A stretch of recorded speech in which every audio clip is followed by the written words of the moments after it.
So that first shot there, I wanted to take a shot of Charlie.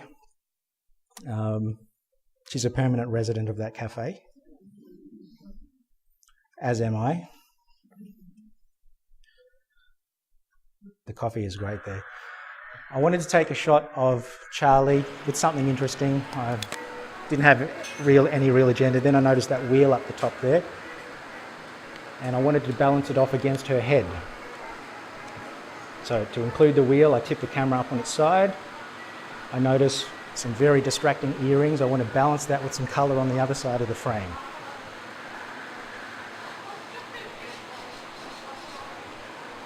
And that's the shot. That's pretty close to what the shot was. I pushed the button at that point. So she's the main focus, but there's some interesting things in the background. She's looking sort of up to the wheel. I'm not entirely happy with this shot though. There's one thing that I could have done. One thing I could have done to make it even more impactful. It would have been just a slight adjustment of my angle. Eyes are very important in a portrait shot. If you have people in it and you want it to be about the people, you want to try to place those eyes on a third line. Look where I've got it. Now, it's sort of in the middle here. It would have been more powerful if I got the eyes there. But there was a reason I didn't put the eyes there. It was because I was already crouched down like this to get the shot. And in order to lift her eyes up, I would have had to lay down on the floor. Then I went from here and I wanted to take a shot of Charlie with that very complicated background behind her and not have it too distracting. Now that's a tall order when you see this place. It's very cluttered and very quirky. Lots of different shapes and lots of different elements competing for attention. So in order to reduce that attention distraction, use a low depth of field. So I would have used a portrait mode if I were going to try to take this with a point and click camera. And you see the background is blurrier, less distracting that way, but there are still a lot of shapes and things to try to balance out. When you've got a cluttered environment, you can make it less distracted by balancing the elements in the background. So what I'm balancing here is darkness here with darkness over here, colour there, colour here, square here, square there, white here, white there. Simple as that. So the girl's eye, it's like the girls are sort of. I let go of the rule of thirds here. I couldn't include it. Except the two lights on the left, and then the eyes. It's almost on the top. They are almost on the top third. If I were to do this again, I would have perhaps tried to move her here, her eyes there.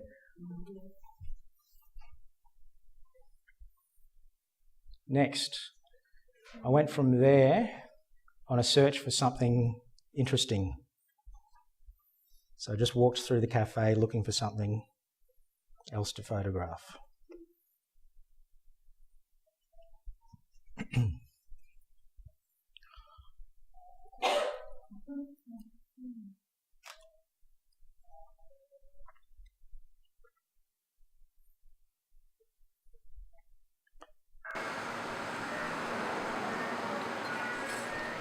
Oh no, I didn't. I wanted to get a shot of just Charlie and nothing else.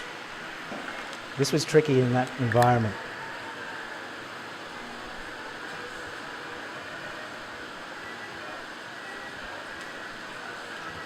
So what I'm trying to do is trying to remove backgrounds, distracting elements in the background, just by moving my camera around, maybe zooming in. Why do I go on the side? So I can, a classic portrait is this way. So you hold the camera. Unfortunately, to see it like that, you've got to do this. Don't you turn it the other way eventually? Yeah, when I print the photo out, then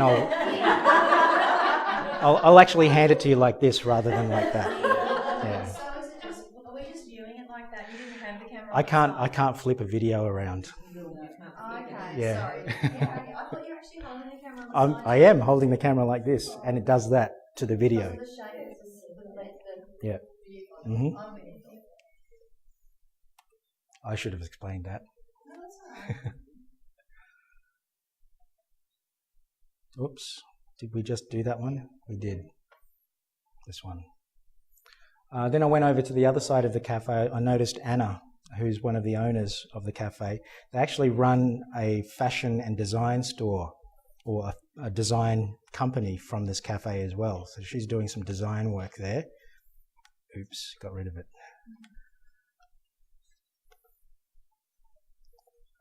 And I wanted to take an interesting shot of her and her working environment.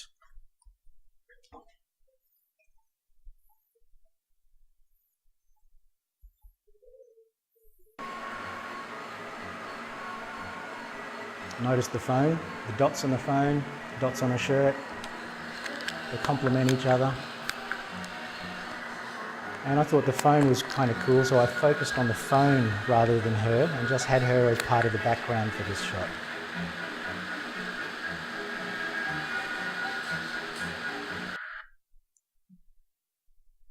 Okay. From there, I wanted to take a shot this time, again, give myself a challenge and make the shot just about Anna. So no distraction, just Anna.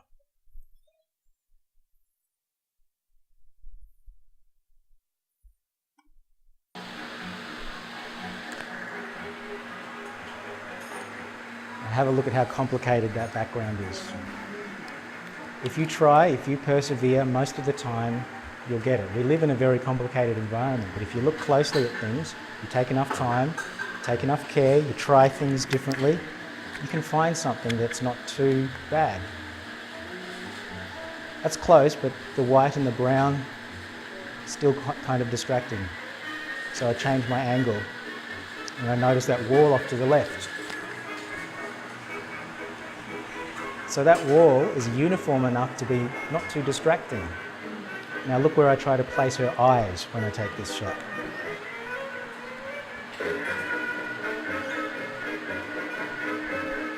I'm looking for that top third, and more importantly, I'm trying to place that eye on the important intersection. Well, they're so used to me there that I'm nothing to them. I'm part of the furniture. I go there every morning for breakfast. So was this portrait or macro? Portrait? This would have been portrait or macro, yeah. That wall isn't that far behind us, so. From there, I went on another search for something interesting. Oh no, I took a photo of their filing cabinet first, but I forgot to press the video mode while I was doing it. So we're going from the filing cabinet to the next thing. So that's the shot of the filing cabinet that I would have taken.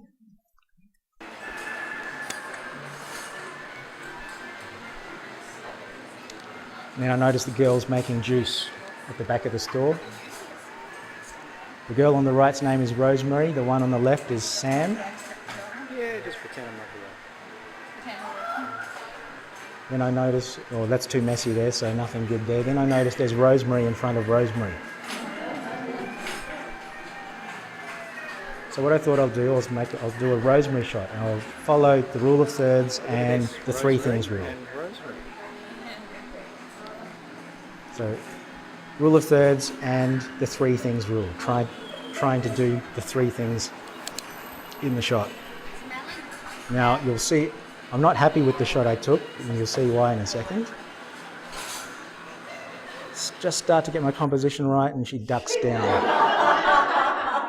So I've got to retake the shot, but there's also something else that I wasn't quite happy with this shot. It's supposed to be about three things. You can tell what she is, you can tell what that is.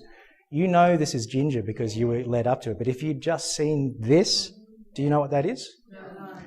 It's not a thing at all. And things that are not things poking into the frame become very distracting if you don't know what they are. So you either get rid of it or you put more of it in. I wanted to put more of it in because I wanted to follow the three things rule. So what would you do from this angle here to get the three things in? If I go back, I will get more Ginger, I'll keep the Rosemary, I'll keep Rosemary, but I'll also get Sam and also get something else off to the right here. Move down. Let's see what I actually did. Turn the camera up on its side. Portrait mode allows me more room the portrait orientation, I should say. Turn the camera on its side, I get more ginger in. Now I wasn't happy with this shot either. So I decided to not focus on this rosemary, but that rosemary instead. So the next shot. So I have my basic composition down. I want the rosemary to be about that size. I want the ginger to be about that size. I just want to adjust my focus so that I get the other rosemary in focus. And I need to wait, because I've got my composition, I actually have to sit there and wait for her eyes to hit the spot that I want them to hit and then push the button. So now is a question of choosing the right moment. So I've chose the right angle and composition. Now I'm choosing the right moment, waiting for her eyes to get to that golden spot before I push the button.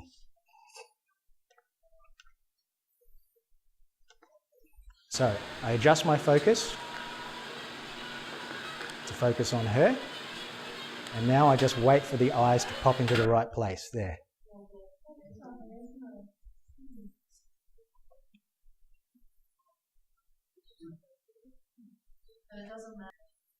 And I went from there looking for other interesting things.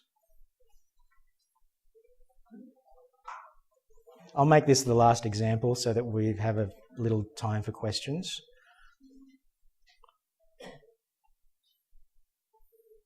Now, this is a good one to end off on because it shows you another important thing about using rules. So from here I looked around, what's interesting? Those plants I saw were quite interesting. There's a ginger flower there, there's a heliconia. And now it's just an exercise of balance and trying to compose on the thirds. Nothing's working for me. It's all pointing in the wrong direction. I can't get it to work, so I abandon all the rules and just go with my gut.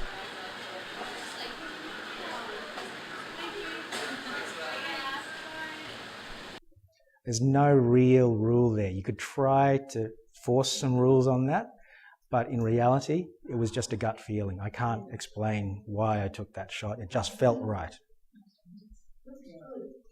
Thank you. Okay, so I'll end there. Does anyone have any questions at all to do with what we've talked about today? How to remember. You don't need to remember. Yeah, to go fast, what you're going to do settings at when you're going to. Sorry? When you want to be able to fast, remember which settings to use to take a shot. It comes down to practice, but here's the main difference between a good photo and just a blah, ordinary, average, snapshot kind of photo. It's the same with anything. If you want to take a good photo, if you want to have a good anything, a good photo, a good relationship, a good career, a good job, a good chicken risotto, you need time and care. You need the time to do it, and you need to care about the result. If you throw those two things away, you can't expect to get a good anything, let alone a photo. Yep?